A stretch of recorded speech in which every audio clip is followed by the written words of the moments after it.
I am here to talk with Abdullahi Yusuf Ahmed, the ex-president of an experimental government in Somalia for 6 years, from 2003 until his resignation in 2008. He has had many health problems in the past years, so please excuse his physical appearance in this interview. Hello, Mr. Ahmed. You're the Somalian president, correct? Yes, I'm the former Somali president. I see. Well, thank you for coming on our show today. So, as the former president of Somalia, why specifically did you resign your position? I was originally appointed president of an experimental government in Somalia. This experimental government did not succeed to bring peace and structure to Somalia, and because of this, I was regretfully forced to resign from my position. My health also contributed to my resignation, as I was hospitalized for much of 2007 and 2008. Why do you think your experimental government failed? I mainly blame the other African countries and the overall international community's refusals and failures to help Somalia in its time of need. Also, the government did not have a sufficient plan to go by. It was strictly defined as an experimental government, giving it virtually no chance of succeeding in Somalia. The people in Somalia, for the most part, did not recognize the new government and continued to try to rule themselves with only warlords and tribal leaders controlling them, leaving most of my efforts futile. With the failure of your experimental government, how would you describe Somalia's political state? Well, that's a tough one. I would describe Somalia as basically in chaos. There are many political groups all trying to achieve political control. In Somalia, there is also a very limited establishment in the government and in the economy. The lack of governmental structure keeps the economy from developing, just as the economy keeps the government from developing. I would say that Somalia's political state is not much different than when I started president.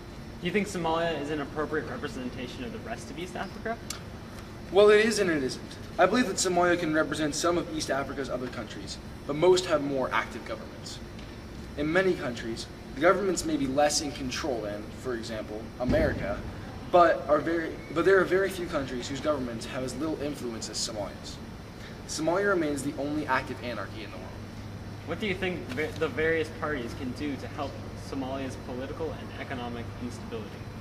I think that putting the experimental government in place was certainly a step in the right direction. The problem was that there was not sufficient support of the government, and the citizens were not given any motivation to follow under it. If Somalia was ever to become successful again, other parties would most definitely need to practice more control in any government that could be put in place.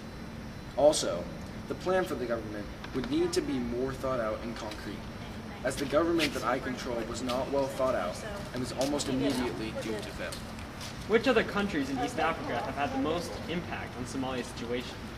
Well, most of the countries have had some impact on Somalia, but their only major international conflict is a land dispute with Ethiopia. The dispute is over a land region called Ogaden. Both Somalia and Ethiopia believe that the region belongs to them, though it is clear that the region must belong to Somalia. East Africa is one of the least economically developed regions of the world. What comments do you have on that? Well, I know personally from my experience in Somalia that this region's economy is truly troublesome. In Somalia, the state of the country has kept other countries from even accepting the exports. Many countries have bans on Somali cattle and other goods because of disease and other problems that goes on in Somalia. The civil unrest in Somalia also worsens the economy, putting people at risk and putting fear into the other countries. In some other countries, such as Eritrea, the economy is just as bad. In this country, almost 10% of the population is enrolled in the army. This places a large burden on the economy as they are forced to support a huge amount of soldiers. In Ethiopia, although the economy is growing very quickly, it is still in a turbulent state. Citizens are not allowed to mortgage or sell land and may only lease it. Similar conditions are throughout all of East Africa, making it a hard place to make any profit whatsoever and to even live. Well, thank you, Mr. Ahmed, for your time. Thank you.